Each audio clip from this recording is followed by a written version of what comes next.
கோயம்புத்தூர் ஆவாரம்பாளையம் பேருந்து நிறுத்தம் அருகே செயல்பட்டு வந்த மதிமுக அலுவலகம் இடிக்கப்பட்ட சம்பவம் குறித்து போலீசார் விசாரணை நடத்தி வருகின்றனர். இதை பற்றின மேலும் விவரங்களை எமது செய்தியாளர் நேசராஜ் வழங்க கேட்கலாம். நேசராஜ், வணக்கம். விவரங்கள் என்ன பகிரலாம்? வணக்கம். கோவை ஆவாரம்பாளையம் அருகே மதிமுக 28வது வார்டு அலுவலகம் செயல்பட்டு வருகிறது. முத்தமிழ் படிப்பகம் என்ற பெயரிலும் இந்த கட்டடம் இயங்கி வந்தது. எனவே இங்கு கட்சி நிர்வாகிகள் கட்சி பணிகளை தொடர்பாக விவாதித்து செல்வார்கள். நேற்று முன்தினம் இரவு வழக்கம் போல பணிகள் முடித்துக் கொண்டு அலுவலகத்தை பூட்டிச் சென்றனர்.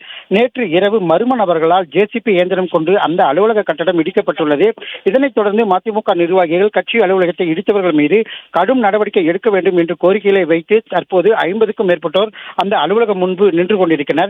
இது குறித்து கணபதி செல்வராஜ் நிறுவனம் கூறும்போது 1958ஆம் ஆண்டு முத்தமிழ் படிப்பகம் என்ற பெயரில் ஒரு அமைப்பு தொடங்கப்பட்டது.